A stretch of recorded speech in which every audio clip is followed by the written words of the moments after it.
Hello everyone, welcome back to another video. Today what I want to talk about is common misconceptions and myths about bonsai. So probably most people have heard about bonsai, they know what a bonsai tree looks like, but the knowledge often ends there, and there do exist certain myths and misconceptions about bonsai trees that I think are worthy of talking about in this video. So we'll talk about 6 myths and misconceptions in this video about bonsai trees, and we will together then debunk those myths. So we'll start right away with the first myth, and that is that bonsai trees are usually dwarf species of trees. So basically miniature species that you can get readily available. And of course, this is a misconception. Trees that are made into bonsai are just completely normal trees, normal varieties. However, of course, what you choose to make a bonsai is often varieties that in itself already are smaller leafed. For example, here you see a Ficus benjamina. They do usually already have quite small leaves, and therefore they are more often used for bonsai. So I do see where this misconception comes from, as we tend to anyway use trees that have smaller leaves. But nevertheless, if I would take this out of its pot, put it in the ground, let it grow as big as possible, of course the tree would be as tall as any other tree then. So it's not any special variety or species that are used for bonsai. It is just the usual tree that you can find in nature anyway, and you simply work on it, improve on it, and turning it into a bonsai tree. So you do get some smaller leaves simply by, for example, defoliating, especially ficus. That is definitely something you can do. So you simply take off all the leaves, and the new growth that comes in is usually way smaller than the growth it was before. So this way you do create smaller leaves, but in itself it is still the same tree as it was before. So just a normal ficus variety, or Ficus benjamina in this case, that you are using for a tree.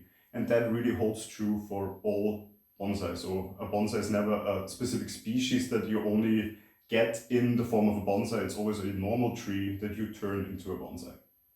So that was already the first myth and misconception. Let's move on to myth number 2. And that myth is that you only need to prune your bonsai when it grows too big. And I would say you have to actually look at it from different perspectives. So when we talk about maintenance pruning, this I would say is somewhat true. So maintenance pruning, we really try to keep the tree in the form that it has right now and that we desire. So we would then cut back on shoots that grow too long, or just the tree getting too bushy.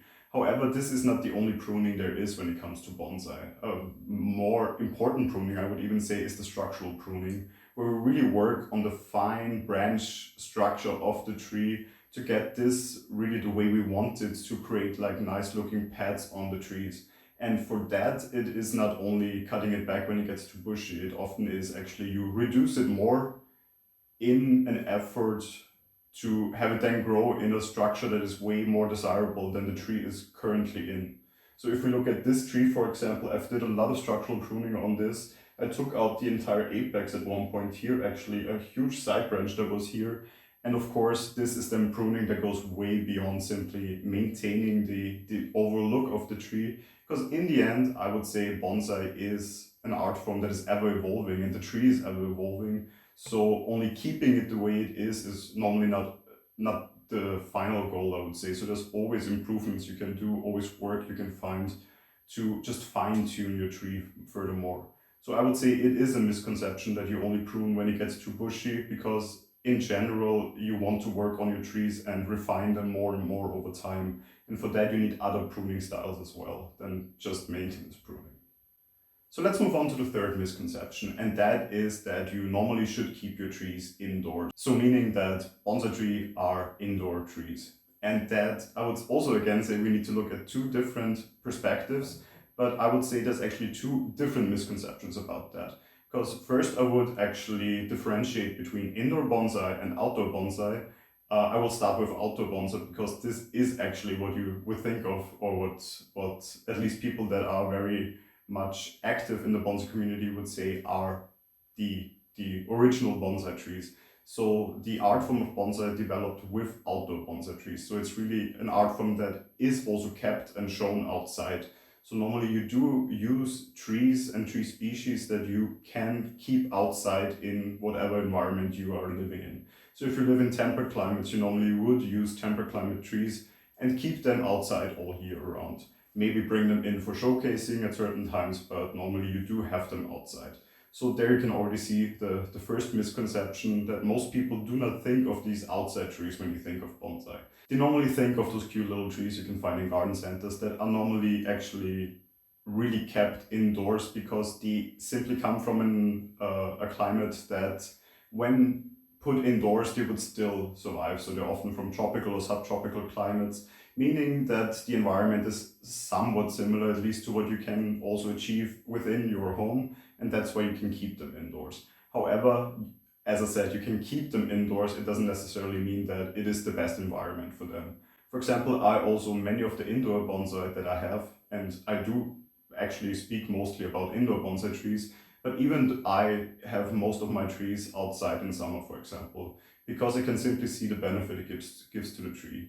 And then there is species from, for example, Mediterranean climates like olive or pomegranate that I do keep outside the entire year, even though many people use them as indoor bonsai. But the misconception is definitely that every bonsai tree is an indoor tree. Actually, if you would take an outdoor bonsai and keep it inside your home, it would definitely die. So, for example, a juniper or a maple tree, it would not survive inside. Especially if it is a temperate climate tree, it does need this season simply on the tree. It needs the dormancy in winter to survive. And if it does not get that, because indoors, of course, it doesn't go below freezing, then this tree will suffer, because it does need this dormancy to regenerate. And if you rob it of this regeneration phase, it will definitely suffer and die in the end. So, myth, I would say, busted also. Not every tree is an indoor tree when it comes to bonsai trees. This already brings us to our fourth myth or misconception, and that is that bonsai trees basically need only little water because they are miniature trees, and that means they need way less water than a normal plant or normal tree. And that, of course, is a misconception. I think it comes simply from the size. So people look at the size of the tree and they think small tree probably needs also less water. But what they do not keep in mind is that it is, of course, a tree that also is confined to a quite narrow space, into a narrow pot. So of course, a narrow pot like this does not have the ability to retain a lot of water, so it dries out quite fast again. So it is very important that you have a good schedule when it comes to watering, because if you let your tree dry out, it is more detrimental on your tree than on a plant or a tree that grows out in nature, of course, because it has a very wide root structure where it can still access water, whereas as a confined tree like a bonsai tree, this simply is not the case. So if the soil dries out, the tree will definitely suffer and eventually die quite quickly, actually. So a watering schedule is very important, and it is a misconception that it only needs little water. Of course, it's also, then you shouldn't go into the other direction, overwater the tree, simply meaning you need a schedule in which you allow the tree to get the moisture and water that it needs, but also not have it sitting in wet soil the entire time. So what holds true for at least most of varieties that you can see usually as bonsai trees is, if you left the top layer of the soil dry until you water the next time, then you should be good, because you just give the soil also enough air this way and let enough air come to the roots to keep them in a healthy state and don't develop root rot. Speaking of roots, this already brings us to myth number 5, which is that you should never repot a bonsai tree that is root bound. This is also a misconception and a myth that I have heard actually from some people also, that said basically, I'm not repotting my tree, it is root bound, it keeps it basically the size it is right now. There is some truth to that, so it will keep it the size it is at the moment, but in the long term it will also kill your tree. So basically, when you see a tree that is root bound, the only right thing to do is, if the season is right and you're in the right season to repot, is to repot this tree. What do I mean with the right season? For most trees, this is actually late winter, early spring, before new growth starts to show. This is normally a very good time to repot. When we speak about indoor bonsai trees, however, as we keep them in a quite stable climate, you often can also repot all year round and the tree normally bounces back. But coming back to the root bound part of this, a root bound tree definitely does no longer get all the nutrients and water from the soil, because simply it already has moved out the soil basically of the way, and it does not get all the nutrients any longer that it needs. So what you should do, of course, then is repot. Have a look at the roots, cut them back if needed, and of course find a better or a bigger pot to repot it in with new soil.